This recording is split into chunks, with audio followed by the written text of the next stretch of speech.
Back on the podcast. So happy to be joined this week by Steve Kornacki, who I can say now I actually work with at Football Night in America and at NBC Sports. Steve, I don't know. Did you ever think you would be working for NBC Sports? Yeah, I can't say, Peter, this was something I expected. But very happy to be doing it. This has been a really exciting couple of weeks for me. Yeah. A bunch of people have written to me in my column and they have said, how did Steve Kornacki and what is Steve Kornacki's background in football? And you mean he really knows about football too? And I've written back to a couple of people and I said, it's okay to know something about more than one thing.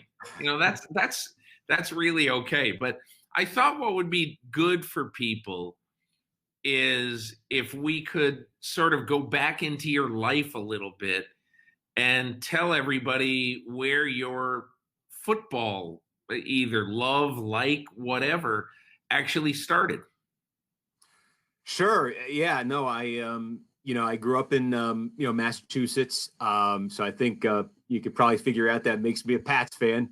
I didn't grow up in the New York friendly part of Massachusetts, Western Mass. I'm from, about 30 miles outside Boston. So, I grew up a Pats fan, although I try to remind people because I know sometimes I get looks for saying that. I grew up when the Patriots were a terrible team. They'd be 2-14, 1-15. This was before Bill Parcells got there, before they got Bledsoe, and then eventually Brady Belichick all happened. So, I was a fan in the days when you couldn't see him on TV. You had to listen to WBZ radio if you wanted to listen to a Patriots game. But that kind of got me into it. I can't say that I went to college at Boston University. I can't say that did much for my football interest. They ended up cutting the football team there my freshman year. They cut it on homecoming weekend, which I think tells you a lot about the interest level was at Boston University. Although I guess there's a great piece of trivia there. I think Kurt Warner's final college game was played at Boston University, a 1AA tournament game right before they cut. Wow, that's pretty incredible. Wow. So you basically grow up in a time of what? Steve Grogan? Who were your Patriots guys? There was Grogan. There was Tony Eason. I remember Tommy Hodson. Yeah. I remember. The one for me it was my favorite player all time will always be Doug Flutie, because in that period, it was the 1988 season. Flutie stepped in, and there was a little bit of Flutie magic. They ended up missing the playoffs by one game, but they overachieved. He got them to 9-7. I think a lot of kids like me just became huge Doug Flutie fans, and it was right after that pretty much when he went up to Canada. It just didn't work out with the Pats. Went up to Canada, and it was always this, especially as the team descended in the next few years to the depths that it did. It was always like, boy, they shouldn't have got rid of Doug Flutie. If only they kept him. So when he came back about a decade later, late 90s to the Bills, and you had that, basically 2-year run there, I will say I was kind of a Bills fan for those 2 years. Tell you what was really interesting about Flutie up in Buffalo. I remember going up, I think I did a cover story on him for SI one time. And I just really wanted to see, were there truly Flutie flakes on the store shelves in Buffalo? So I went to a grocery store, and yes, indeed, they had a huge stock of Flutie flakes in there. And I always got the feeling that Doug Flutie in that period of time, had he been born 25 years later, who knows, 30 years later, maybe. I mean, look, I can tell you, I stand next to Kyler Murray, and I'm a half-inch taller than Kyler Murray. I probably stand next to Doug Flutie. I'm maybe an inch taller. I'm 5'11". So I really think that sizeism hurt Doug Flutie, because people say I'm not taking a quarterback who's whatever he was, 5'10". But he was a magnetic, fun, exciting, cool football player. And I'll tell you, his teammates loved him. He's a great leader too, but he was fun to watch. And I swear he made the team better. They won. That was, and it drove me crazy. I remember the whole thing in Buffalo where he got benched right before the playoffs. Rob Johnson Yeah. was the pro. Everything you're saying The about prototype quarterback. exactly, and it was like they still Buffalo. I guess it was. You probably know the story. What I always heard was the owner insisted on it, Ralph Wilson, but they just still looked at Rob Johnson and said, "This is an NFL quarterback." Doug Flutie, even though he's won 20 games here in 2 years, is not an NFL quarterback. And no one was happier than me when the Music City Miracle happened. Yeah, that was interesting. With Steve Kornacki, Steve, I want to ask you a little bit about where your love of politics really came from and where it started. Yeah, it's boy, I'm going to make some more Massachusetts references here, so I'll give everybody a fair warning on this one. But I was in middle school. I was in sixth grade.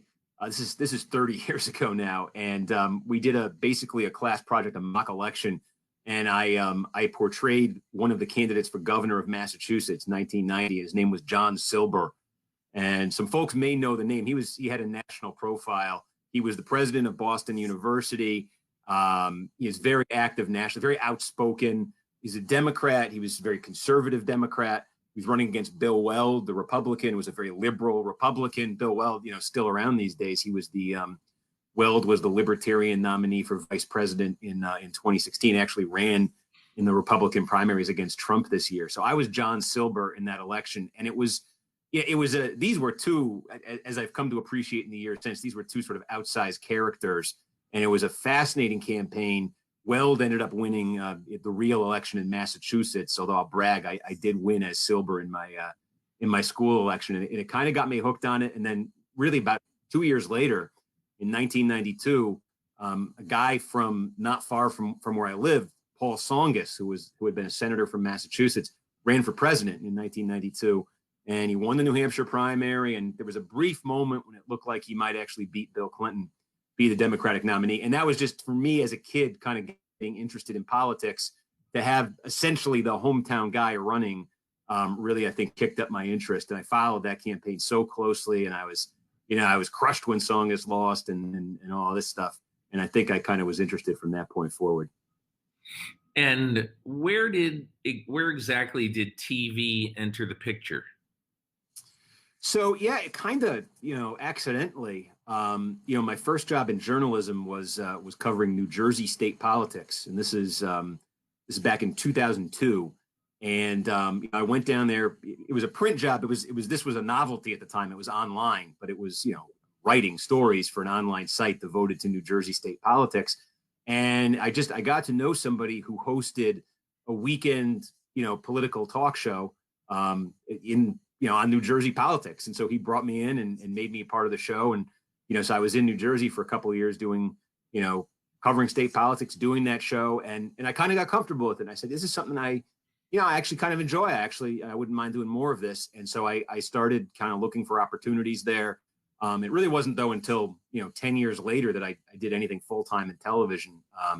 And that was coming in here in 2012. Yeah, what's sort of interesting about your career is that if you look at your resume, especially where you've had so much of your stuff published, the Wall Street Journal, New York Observer, Daily Beast, Salon, I'm sort of surprised you became kind of a TV person, and really a different kind of TV person. But could you have stayed, let's say, on the print / digital side, or was there something just calling to you about doing television? Yeah, no, I mean, I certainly could have, or I could have at least, tried to, because I think until, I say I got in here in 2012, it was a bit of a surprise to me. It was a big surprise to me that I got in here and, and had the opportunities here that I've had the last, I guess, 8 years it is now. So I was certainly, where my head was, within the last 10 years, was that this was, my career was going to be, some form of print, and, what would the path kind of be that way? I will say, though, I always, especially once I got a taste of it in New Jersey and I always had a particular interest in election nights and sort of the excitement and the drama of watching the votes come in and just this picture that is kind of slowly developing in front of your eyes, trying to figure it out, as that happens, and sort of all the rituals and ceremonies built up around election night. Really fascinated by that, and I was always hoping for a chance to play a role there, and that's 2014 ended up being when I got that shot here at here in NBC, and that was again that was a surprise. That was a lucky sort of confluence of circumstances, but I was very excited to get that. And how was that? I mean, really, that's not a new invention, standing up and looking at the map and everything. But is there somebody who you watched and who you thought was really good at that aspect of doing TV? And maybe let's discuss a little bit about where you've taken it as well. Yeah, no, definitely. I mean, the answer is Tim Russer. And it's I love going back and just watching, going through the archives. It's the best thing I have here. I'm in my office now, at NBC, and the best thing about this job for me is I have access to our archives, and I get it right up on my computer screen. And I love going back and watching, old election coverage, old newscasts, old Today shows, from the 60s, 70s, 80s, 90s, and just getting a sense of sort of the evolution of the medium. And it really is striking to me, when we talk about election night as we now kind of all experience it. If you just went back 20 years, and I mentioned Tim Russer, 20 years ago was Bush Gore. It was the Florida recount. It was the endless election, all of that. And you watch, our election night coverage. They didn't really have a touch screen. Russer wasn't there at the touch screen saying, "Hey, I got this county in Florida." They had a board where they would actually, paste or whatever tiles.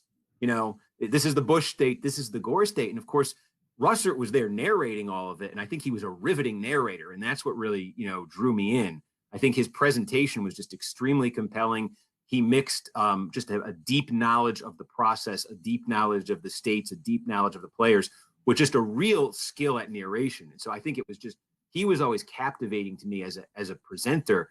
But in terms of technology, the most famous artifact, this is just 20 years ago, the most famous artifact of the news coverage is Russer's whiteboard, because they needed him to write on something and he couldn't write on a screen. They didn't know how to do that. So they gave him a whiteboard and he just wrote Florida, Florida, Florida on it as it all came down to that state. And I think that's in the Smithsonian now. Wow. I got a kick out of when we talked a couple of weeks ago, and because I'm totally fascinated how all the little counties in America.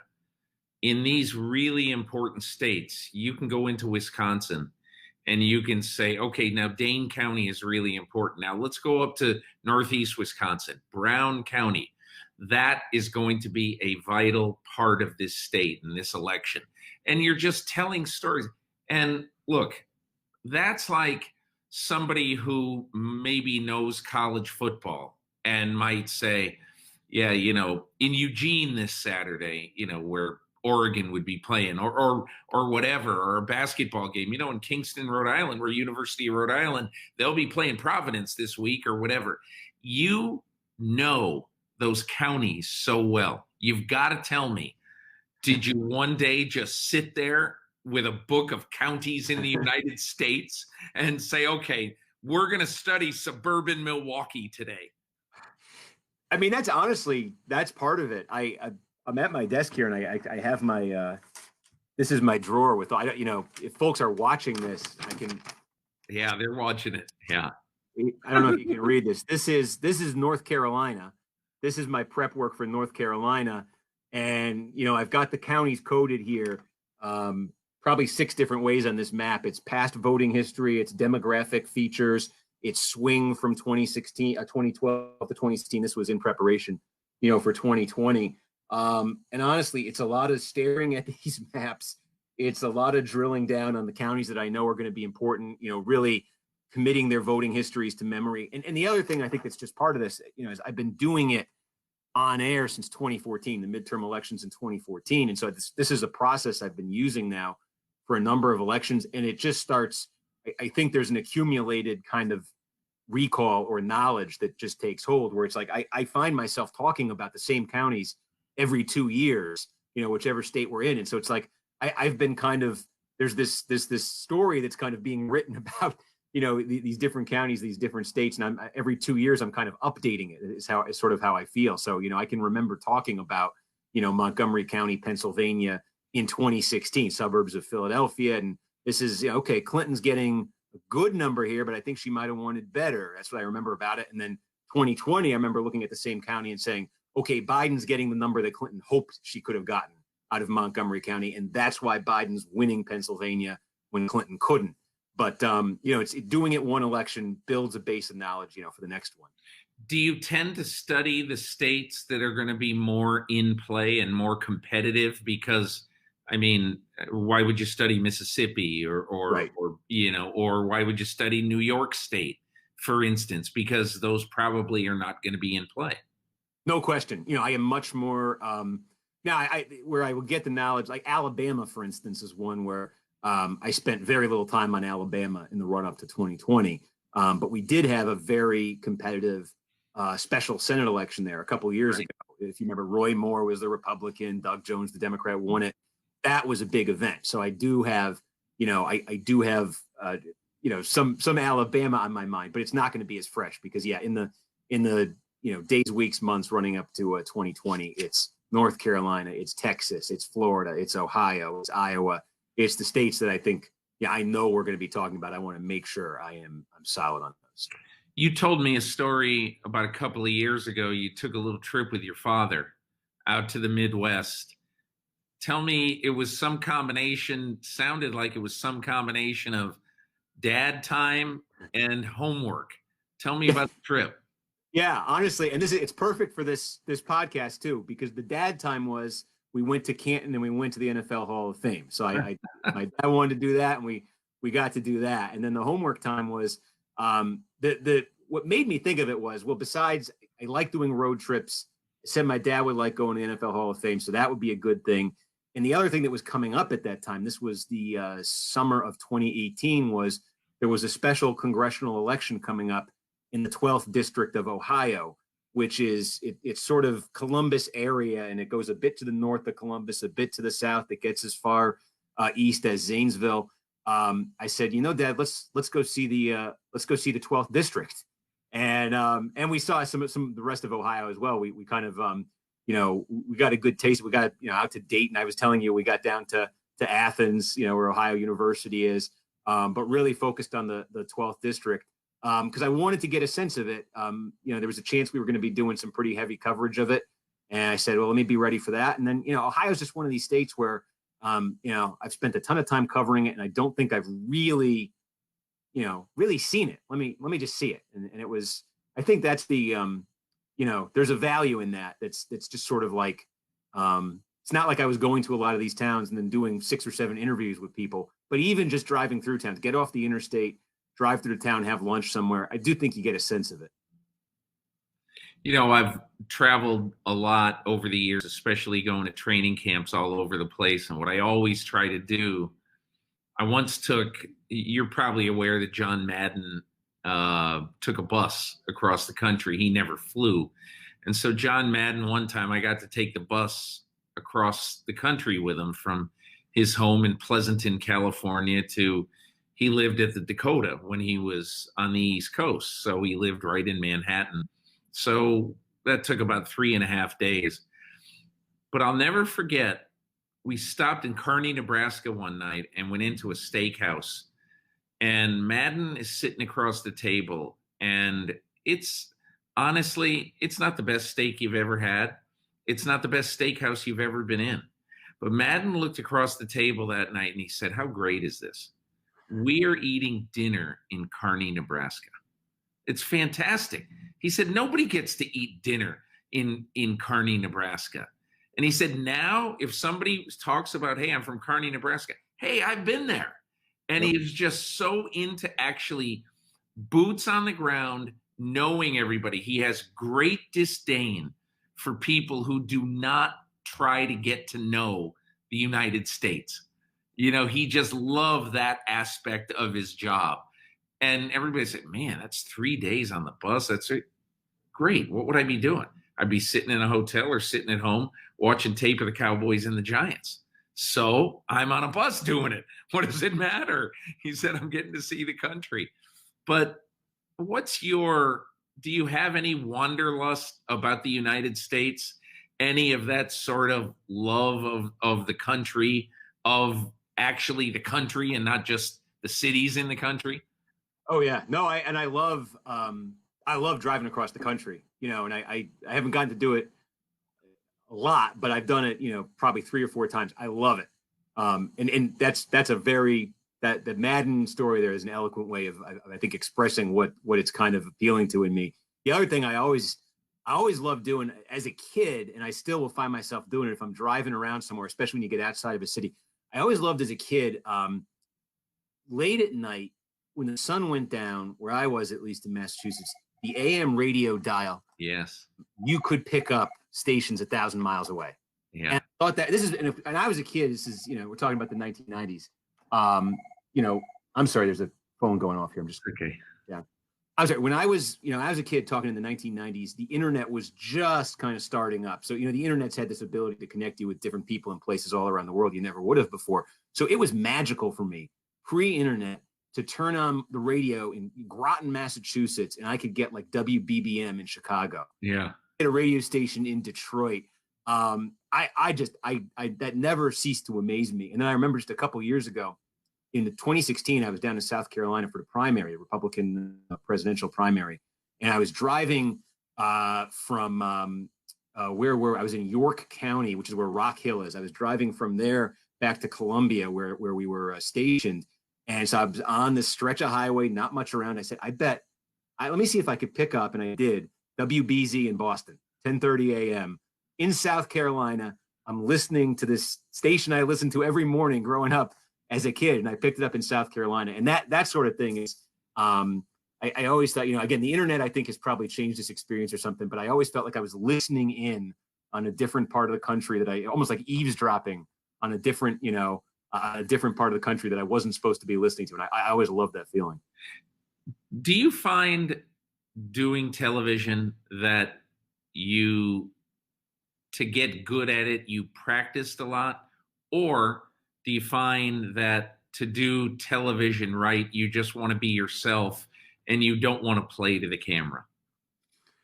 I think the second part is the key. The more it's rehearsed and the more you're like, here's the line. Because I've done that. I've made that mistake a number of times, I think, where I will come up with the line that I want to use that I think is, pithy or funny or anything. I think half the time, at least, I end up mangling a line.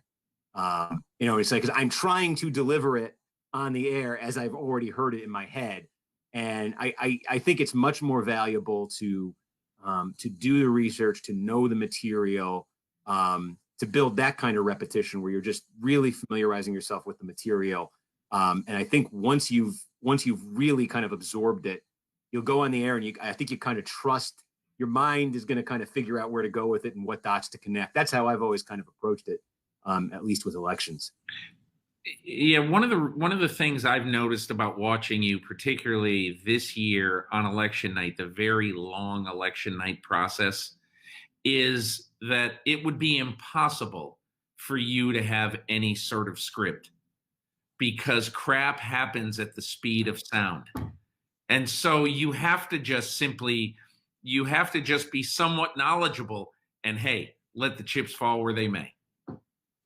Yeah, it's funny. They where I'm standing in the studio, it's a corner of the studio where the board is, and they've got the it's basically like a handheld camera in front of me, but it's got a little screen on it for the teleprompter.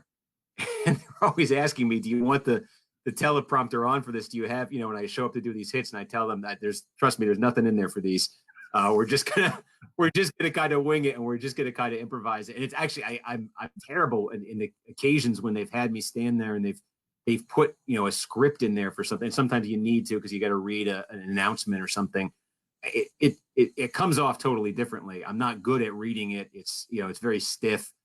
You could tell I'm reading something, and I'm kind of squinting to make it out. So I think they've largely figured out with me, let's let's just let him go, What do you think as we record this today? Basically, the Electoral College uh, electors are meeting all over the country and will formally announce the next president, Joe Biden. What should America learn from this contentious time, this very hard time in our democracy? Yeah, it's a good question. I mean, look, there has been more, for lack of a better term, there has been more noise in the wake of the November election about the process, about what happened on election day, and about what is to happen between election day and the inauguration. There's been more noise, more chaos than you've ever seen in modern times. But I think the important thing to realize is that through all of the noise, or in the midst of all of the noise, the process is still playing out, and it's playing out exactly as scripted, exactly as is prescribed in the Constitution, exactly as has been practiced before. That is what you mentioned the Electoral College today. I mean, that's always happens. Basically a month after the election, state after state, they get together and they ratify what happened on election day. And then in January, that'll come before the House. The House will vote to accept the Electoral College results, and then a couple of weeks later, there will be an inauguration of a president. And there is, for all of the noise of the last month, everything that is supposed to happen, that needs to happen structurally, procedurally, is still happening. And I think none of that has changed. We'll end with this, Steve, and thank you very much for being my guest. I'm wondering what it's like now for you to be famous. You probably had no desire, no thought, no discussion with anybody. Hey, how do you handle fame? But so what's it like to be famous now, and probably to walk on the street and have people saying, hey, Steve Kornacki, I love you on TV. What's all that like for you? I think you're right. This was unexpected, and I'm not quite sure how I feel about it. But I think it's a good time for this to happen, because in the middle of a pandemic, there aren't too many people on the street. I'm not exactly going into restaurants or anything so I haven't had a ton of experiences. I've had some people come up to me outside, and I walk to and from the office, and it's good. I think it's great to hear from people who enjoy what I do and say nice things. But I think my sense of this very much is it's fleeting. Fads come and go, tastes come and go. So I enjoy it for a few months, and in a few months there'll be other obsession. The culture will have other things that it's fixated on, and hopefully I'll still be doing some things I enjoy. As I watched the election this year, I found myself. I watched a bunch of Fox News. Because, look, I'm a Democrat, but I watched a lot of different kinds of news. So I watched the election on Fox. I watched it on CNN. I watched it on NBC, MSNBC. And so I really, really enjoyed it. And it was so interesting to watch you on other networks. And I'm sure other networks were interested in watching you, comparing it to John King. So are you in any way like a football coach would do, which is you watch your rivals and you try to get ideas, or you just see what they're doing? Do you ever find yourself watching other networks, particularly around election time, to see, hey, wonder what John King is doing? Or, hey, do you ever do that? I probably should. And I honestly don't. The thing that and the reason is it's probably a very dumb reason. But I am almost afraid of what I'll see, because I feel like I will see, and I've had this experience in other contexts. I'll see 5 things right away that they did better, and it'll drive me crazy that I didn't do them. And an election only comes around, obviously, every major elections, not every week. So it's not like I can just tweak it and change it next week, or tweak it and change it tomorrow. So it feels like a wasted effort to me, because I feel that I will feel very inadequate compared to it. So I prefer to just not engage with it. Steve, you're great at your job. I've loved getting to know you a little bit. And I'm really happy you're showing America playoff possibilities on NBC right now. It must feel like being sort of the playpen of life, but we're enjoying watching you and having you on the network. No, thank you, Peter. It's truly, it's like a thrill for me to get to do this. I'm having a blast doing it. And honestly, I told you this off the air, but like I say, I've been a fan, since I was a kid. I've been reading you for a long time. I'm a huge fan of yours. So this is a treat to get this chance. I appreciate it. Well, thanks very much, Steve. Much appreciated and much success to you. Thanks. Thanks, Peter. Hi, I'm Mike Tirico, and thanks for watching. Make sure to hit subscribe for the latest news and highlights from NBC Sports.